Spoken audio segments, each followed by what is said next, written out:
Halo guys, welcome back again to my channel bersama saya Hansa di sini, dan seperti biasanya setiap harinya saya akan membuatkan video seputar cryptocurrency. So, bagi teman-teman yang tertarik seputar cryptocurrency, boleh jangan langsung bantu saya like dan juga subscribe. Jangan lupa juga untuk hidupkan lonceng notifikasinya supaya teman-teman gak ketinggalan update terbaru seputar cryptocurrency. Apa kabar hari ini teman-teman semuanya? Mudah-mudahan baik-baik semua, sehat-sehat dan terhindar dengan yang namanya corona. Pada hari ini, kembali kita akan bahas soal Bitcoin karena hari ini banyak banget berita-berita penting yang pengen saya share, serta data juga, dan pastinya nanti kita akan update soal analisis teknikal Bitcoin. So, kalau misalnya teman-teman tertarik tentang semua itu, stay tune terus sampai akhir video. Kita akan mulai videonya sekarang. Let's go. Oke guys, seperti biasa kita akan mulai dari coin market cap terlebih dahulu. Pada hari ini secara global market cap crypto ada di angka 2,07 triliun dolar atau turun sekitar 0,69%. Kemudian Bitcoin sendiri sekarang berada di harga 45.018 dolar, turun 0,08%. Ethereum 3.286, turun 0,46%. Udah berhari-hari ya guys, kita ngelihat harga Bitcoin kalau nggak 45 ya 46, 45, 46 gitu. Jadi nggak ngebosenin. Cardano 2,38 dolar, turun 2,46%. Binance 397 dolar, turun 1,79%. XRP 1 dolar, turun 1,97%. Kemudian Solana naik 4% ke 163,94 dolar. Polkadot 34,19, turun 6%. Dogecoin 0,23, turun 3%. Kemudian Terra turun 2,4% ke 36,11 dolar. So, itu adalah outlook sementara dari beberapa top coin yang ada. Sekarang kita masuk dulu ke berita-berita terbaru yang hari ini datang. Oh ya, sebelumnya guys, saya pengen ingetin lagi untuk teman-teman yang mungkin semalam tidak sempat ikut live streaming saya untuk celebrate 10k subscriber. Sekali lagi saya mau ucapin thank you semuanya yang udah support dari awal sampai sekarang, sampai saya sekarang bisa 10.000 subscriber. Thank you banget semuanya. Dan kemarin ada yang saranin giveaway bang, giveaway, dan saya bingung kan mau giveaway apa. Kemudian banyak dari orang-orang yang ikut live tersebut bilangnya giveaway member VIP. So, saya langsung putuskan ketika saya live itu, oke lah, saya akan buatkan giveaway member VIP. Dan bagi kalian yang belum tahu, saya akan umumkan nanti giveaway VIP-nya itu di Instagram saya. So, teman-teman kalau misalnya belum follow Instagram saya dan pengen ikutan giveaway tersebut, silahkan follow dulu Instagram saya yang ada di kolom description di bawah. Ya, jadi nanti akan saya umumin di sana untuk giveaway-nya untuk celebrate 10k subscriber. Oke, itu aja. Jadi kita langsung mulai sekarang. Berita hari ini pertama dari Cointelegraph yang mengatakan fake news, Litecoin price surges 35% following Walmart adoption hoax. Jadi ini terjadi persis ketika kita lagi live streaming semalam dan tiba-tiba harga ngepump dan banyak sekali yang chat, bang, Bitcoin pump, Bitcoin pump, Bitcoin pump. Dan karena saya lagi live, saya juga nggak bisa cari berita kenapa ngepump gitu kan. Tapi setelah selesai, saya lihat, oh ada berita tentang Walmart yang dikabarkan menerima Litecoin sebagai pembayaran. Tetapi tidak lama kemudian, selang 15 menit kemudian, tiba-tiba ada berita lagi muncul bahwa itu adalah hoax. Jadi Walmart tidak pernah menerima Litecoin sebagai pembayaran. Jadi itu adalah berita hoax, dan itu yang menyebabkan harga Bitcoin kemarin spike tiba-tiba, lalu tiba-tiba dibanting turun lagi. Jadi di selang 1 jam itu, sesuai data yang kemarin keluar, itu baik yang sell maupun yang buy pakai leverage itu rata-rata kena semuanya. Jadi mau yang sell mau yang buy itu rata-rata kena liquid gitu. Dan sedih banget sih karena tega banget gitu ya. Naiknya kencang, tiba-tiba bantingnya juga lebih kencang. Sekarang mulai naik lagi gitu. Jadi semoga kalian tidak termasuk salah satunya yang terkena stop loss ataupun liquid lebih-lebih. Jadi ya, itulah dunia kripto ya, volatilitasnya tinggi banget dan semalam itu memang super gimana ya, sangat-sangat tidak diduga gitu ya pergerakannya, dan naik turunnya itu kenceng banget. Jadi ya, ini udah dikonfirmasi itu adalah sebuah hoax, walaupun sempat ngepump Litecoin sampai 35%, tapi akhirnya hilang semua gainsnya. Jadi semoga kalian kalau misalnya dapat copet dikit ya lumayan lah ya, tapi kalau misalnya nggak sempat keluar itu bisa-bisa bahaya gitu kan. Nah, itu adalah berita pertama. Jadi fix itu adalah hoax ya. Walmart belum menerima apapun sebagai pembayaran di sana. Kemudian MicroStrategy doles out to 240 million on additional Bitcoin purchase. Jadi sekali lagi si Michael Saylor ini kayaknya nggak pernah kehabisan uang ya guys. Jadi selagi ada dip selalu dibeli, ada dip beli lagi, beli. Jadi dia nggak peduli mau orang ngefoot bakal ke bear market kah, mau orang ngefoot ada isu tapering kah, pokoknya dia beli aja gitu. Dan kemarin dia beli totalnya 240 juta dolar. Jadi di Q3 Bitcoin spend now stand almost at 420 million. Jadi di Q3 2021 ini MicroStrategy udah beli sekitar 420 juta dolar dalam bentuk Bitcoin. Jadi totalnya itu ada 5.050 Bitcoin dan harganya 242 juta dolar dan rata-rata harganya itu dapat di 48.000 dolar. Jadi 48.000 juga MicroStrategy nggak takut untuk beli ya. Ngeri.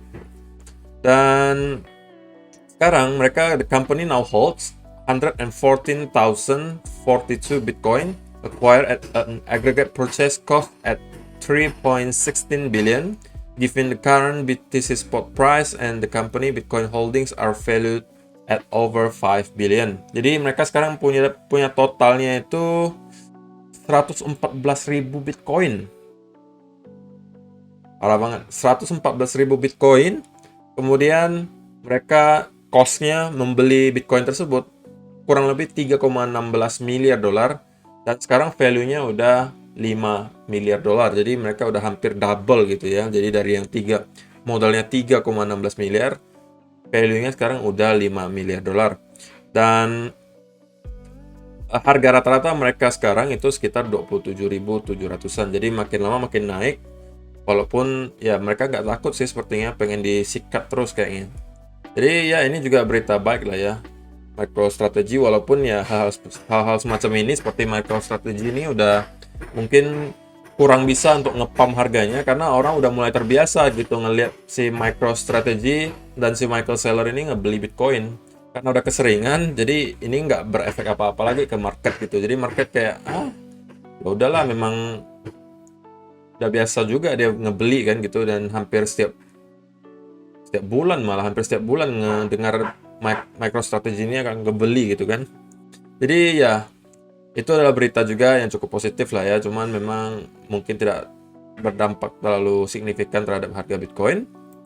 Dan ada lagi, hari ini major UK hedge fund Brevan Howard launches crypto division. Jadi ada satu lagi hedge fund besar yang ada di UK sekarang juga masuk ke ranah cryptocurrency. Nah, seperti yang sudah saya kasih tahu juga guys, hampir setiap hari kita akan ngelihat berita-berita seperti ini datang karena 2021 adalah tahun adoptionnya Bitcoin, dan ini adalah awal dari segalanya guys, masih awal banget kita, jadi kita harusnya senang gitu ya, kita masih mempunyai holding crypto sekarang, sedangkan masih banyak orang di luar sana yang mungkin bukan belum mengenal kripto ya, mereka udah mengenal tapi masih belum pengen masuk gitu. Apa karena belum yakin, apa karena nggak mau aja, bisa jadi kan. Tapi kalau semakin nanti banyak adopsinya terjadi, nanti udah bisa beli McDonald pakai Bitcoin, udah bisa beli Pizza Hut di Bitcoin pakai Bitcoin, beli KFC pakai Bitcoin, ujung-ujung nanti pastinya orang-orang juga mulai tertarik gitu. Oh, kayaknya boleh juga nih Bitcoin kan. Nah, ya gitu-gitu. Nah, kemudian data on-chain hari ini yang pengen saya share untuk teman-teman adalah dari Will Clemente lagi. Dan semalam, kalau misalnya teman-teman ada follow yang namanya Mr. Well di Twitter, dia ada nge-tweet seperti ini. Bitcoin whales continuing to dump.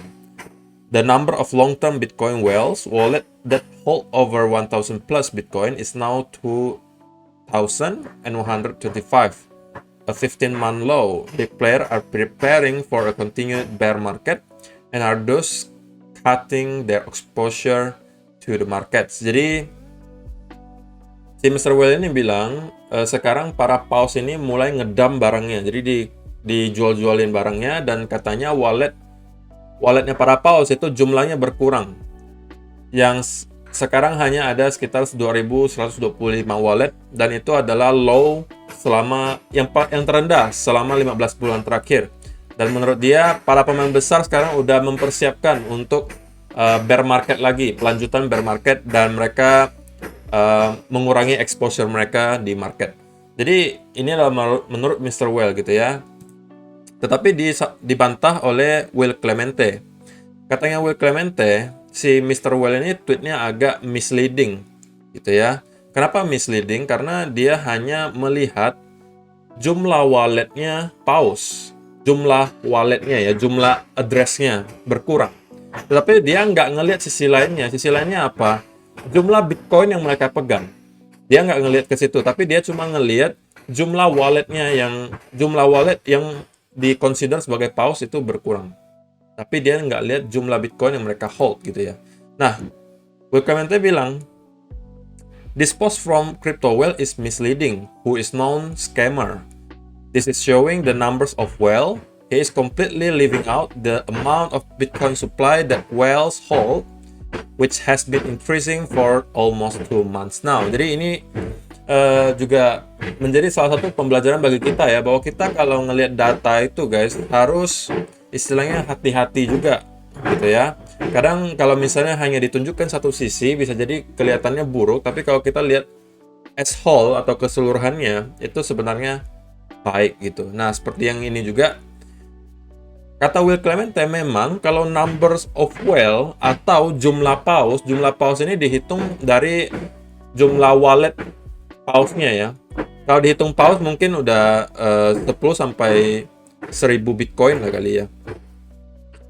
Oh sorry, yang di atas 1000 Bitcoin yang dikonsider sebagai paus gitu. Dan jumlah pausnya, jumlah orang-orangnya, jumlah orang yang menjadi paus itu berkurang memang. Walletnya berkurang. Tetapi kalau dilihat yang hijau ini adalah jumlah Bitcoin yang dipegang oleh para paus. Jumlah Bitcoinnya, bukan jumlah orangnya ya. Jumlah Bitcoin yang dipegang oleh paus. Dan jumlah Bitcoin yang dipegang oleh paus itu dalam 2 bulan terakhir terus mengalami peningkatan. Dalam artian, mereka selalu serok gitu. Tapi memang jumlah orangnya yang menjadi paus itu berkurang. Hanya itu saja. Jumlah orang yang menjadi paus yang mempunyai di atas 1000 Bitcoin itu berkurang. Tapi paus yang lainnya yang masih jadi paus itu terserok. Jadi jumlah Bitcoin yang dipegang oleh para paus itu dalam 2 bulan terakhir itu selalu meningkat.